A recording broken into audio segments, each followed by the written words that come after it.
I'm just really just trying to get what's the current, please? Can I not get pop-up ads? Are you recording this whole thing? This is awesome. You're putting this at the end of the video. I'm getting like fashion ads. I just want.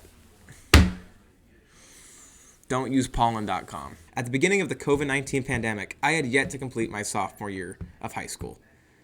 As you can imagine, things changed.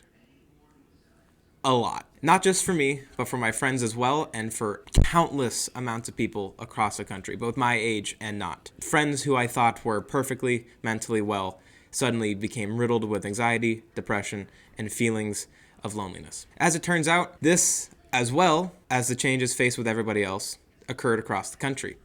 According to Surgeon General's Advisory Protecting Youth Mental Health, Surgeon General Vivek H. Murphy states that between 2011 and 2015, youth psychiatric visits to emergency departments for depression, anxiety, and behavioral changes increased by 28%. Between 2007 and 2018, suicide rates among young ages 10 to 24 in the U.S. increased by 57%.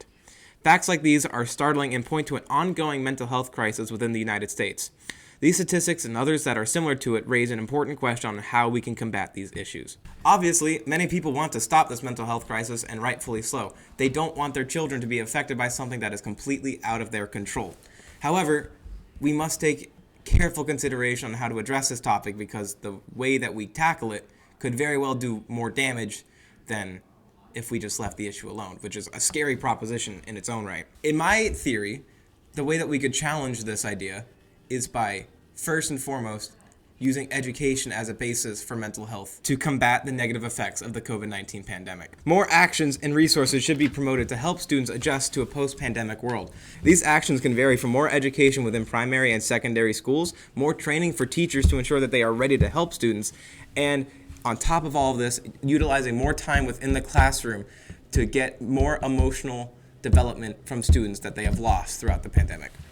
Mental health education is rarely taught today in regular high school environments. This lack of knowledge has become increasingly obvious because of the pandemic and how it has affected students. For instance, students are becoming more isolated because they have to, and students are beginning to suffer from problems that they may not have ever realized they've had before. The pandemic has caused symptoms such as anxiety, depression, isolation, and suicidal thoughts to be more and more common within the age ranges of 10 to 24. These problems were already present beforehand, and the pandemic has done nothing but exaggerate them and make them grow to even higher proportions. These problems have been shown to affect the learning capabilities of minors, and it's becoming an increasingly notable problem. In the article, Competition, Anxiety, and Depression in the College Classroom, the authors note that mental illness has significant implications for learning and retention, even at mild to moderate levels of distress. Within the same article, they show how even perceived competition between students has been shown to increase levels of anxiety and depression.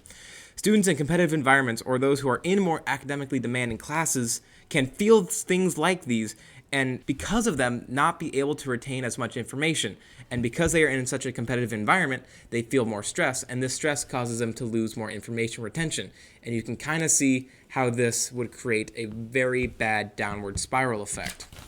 This, obviously, is not good. If we allow these students an opportunity to learn about the difficulties regarding mental health and how they can combat them effectively, we could begin to see the beneficial outcomes of these actions. In the article, When and How Do Young People Seek Professional Help for Mental Health Problems, the authors state, young people are more likely to seek help when they recognize that they have a mental health problem and have the knowledge, skills, and encouragement to seek help for these issues.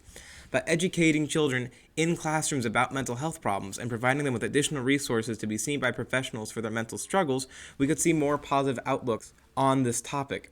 If we are able to show kids that the anxiety and the feelings that they're getting because of their competitive environments are the way that they are and why they are there, we are able to then perhaps take these feelings and translate them into a more positive outlook so that they can help to manage these feelings together with other students who are feeling very similar things. If we do this in a very open and welcoming environment like a classroom, it's possible that students would feel more likely to get these feelings out.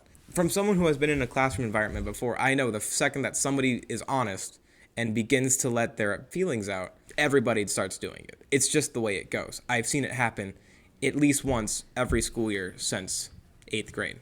Education on mental health should not just stop at the students, however. Teachers should be provided a similar opportunity to learn about mental health struggles and what their students could potentially be facing. Along with the basic mental health training, we should also give teachers a training course on how to properly cite problems with their students so that they can then refer them to people who are more qualified.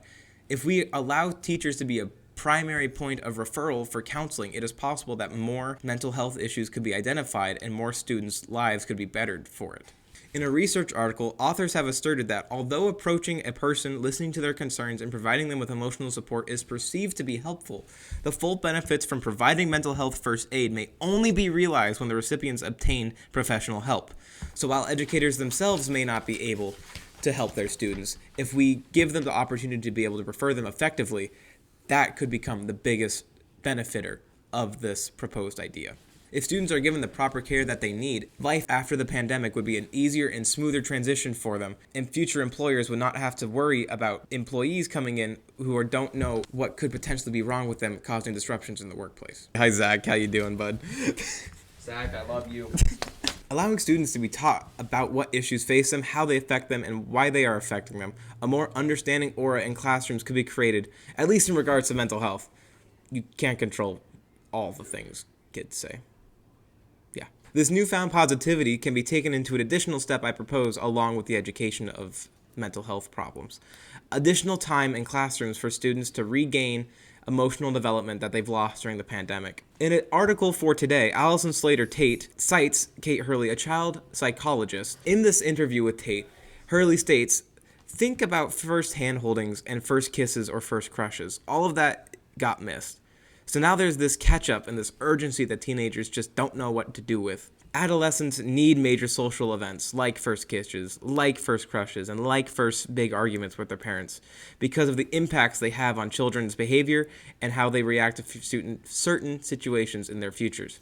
Circumstances like these, while not able to be perfectly reproduced in a classroom, are critical elements of growing up, and because of the pandemic, some students have lost these opportunities for growth and development. By giving students time to purely interact during school hours, it is possible we could help mitigate this issue. I believe that educating today's youth about mental health is beneficial in combating higher rates of anxiety, depression, and other potential disorders.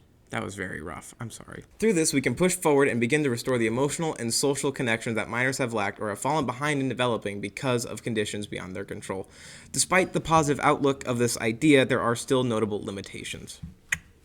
Okay. For instance, the recency of the problem discussed here causes trackability issues to see how effective it really is. Also, the pushback from some parents must also be addressed who do not want to expose their children to learning about such things, especially in more conservative communities. Additionally, the original stigma regarding mental health must also be addressed, as its prevalence within American media and pop culture has been long inundated and has long been part of how it's been portrayed.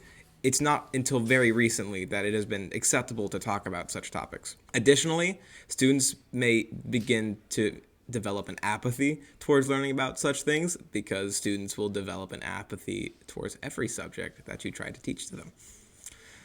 It's just the way it is. I'm a student.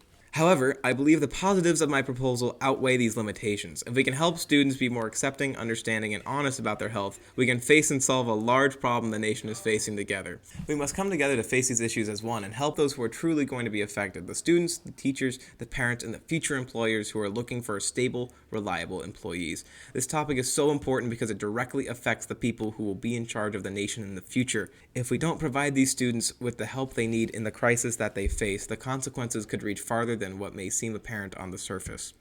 By establishing a firm basis of education on these issues, it is possible that we could be prepared for the future scenarios where students lose crucial development time and face the mental toll that a potentially traumatic situation could create. By examining the current state of affairs in the world, such as the Russo-Ukrainian conflict that is currently ravaging Europe as we speak, we may need to prepare for such a scenario more than ever. By pushing forward with this proposition, we may be able to become a more accepting and progressive society in regards to mental health and the issues that come with it. In this case, knowing is truly half the battle. Thank you for watching.